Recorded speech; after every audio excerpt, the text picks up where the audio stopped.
Hello दोस्तों, technical study YouTube channel में आपका स्वागत है।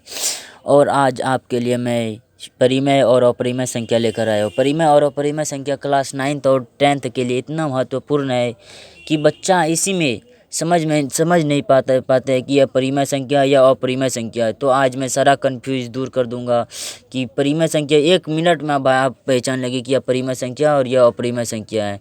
तो आपसे मेरा रिक्वेस्ट है कि आपने हमारे चैनल को अभी तक सब्सक्राइब नहीं किया तो मेरे चैनल को सब्सक्राइब करें। आप मेरे चैनल पे न्यू आए तो ज़्यादा से ज़्यादा शेयर करें और लाइक कर दें, और लास्ट में मेरे चैनल को सब्सक्राइब कर दें और ज़्यादा से ज़्यादा शेयर करें। तो मैं ज़्यादा टाइम ना लगाते हुए परिमेय संख्या की परिभाषा से शुरू करता हूँ। परिमेय संख्या की तो परिभाषा क्या है?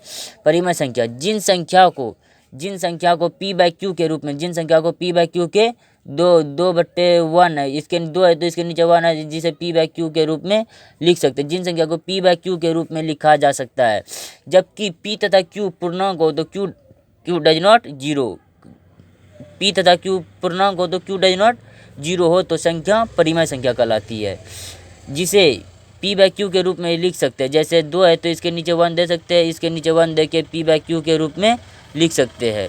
जहाँ p अंश होता है और q हर होता है और p अंश होता है, p अंश होता है, q हर होता है।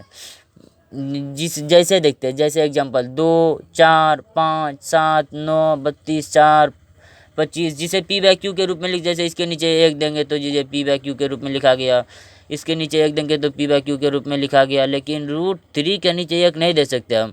√3 के नीचे 1 देंगे तो ये भी √3 हो जाए, इसके जिसे p बाई क्यू के रूप में नहीं लिख सकते, यह अपरिमेय संख्या हो जाए, ये गलत हो जाएगा आपका।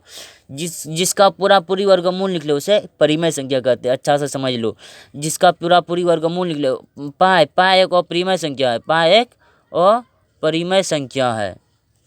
22/7 एक परिमेय संख्या, 22/7 एक परिमेय संख्या, पाई एक अपरिमेय संख्या, 3.14 पाई का मान होता है, यह एक परिमेय संख्या है। फिर से देखते हैं परिमेय संख्या जिन संख्याओं को p बाई क्यू के रूप में लिख सकते हैं। p बाई क्यू के रूप में कैसे लिख सकते हैं? जैसे 2 दिया है, इसके नीचे 1 दे सकते हैं, जिसे p बाई क्यू के रूप में लिख लिए।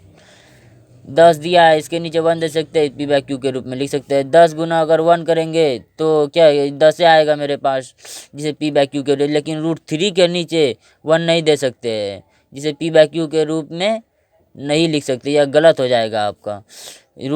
जैसे हो गया 10 हो गया, जैसे √16 हो गया, इसे वर्गमूल कर इसका तोड़ेंगे तो 4 आ जाएगा, यह एक परिमेय संख्या है। आज भाई साहब, आज आपका पूरी कन्फ्यूज ही दूर कर दूंगा।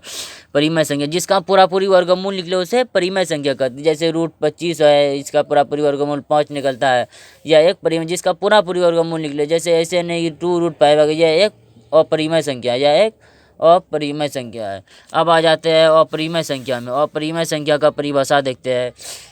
अपरिमेय संख्या जिन संख्याओं को p बाई क्यू के रूप में नहीं लिख सकते। इसमें p बाई क्यू के रूप में लिख सकते परिमेय संख्या में, लेकिन अपरिमेय संख्या में p बाई क्यू के रूप में नहीं लिखा जा सकता है। जबकि p तथा q पूर्णांक हो तो q बराबर 0, वहाँ तक q डज नॉट जीरो। परिमेय संख्या में कि q बराबर 0 नहीं आ सकता है।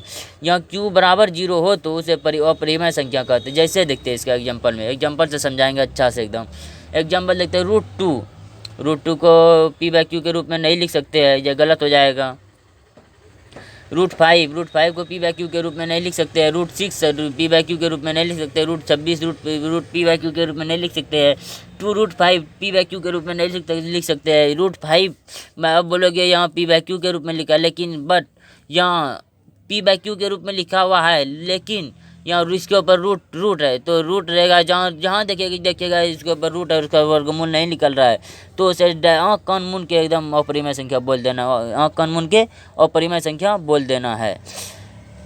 अब और देखते हैं पाई। जैसे पाई तो बहुत बार एग्जाम में पूछा गया, बड़े एग्जाम में, कि पाई क्या है। पाई एक अपरिमेय संख्या इसमें, और 22/7 इसका मान, ये इसका मान होता है 22/7। पाई एक अपरिमेय संख्या है।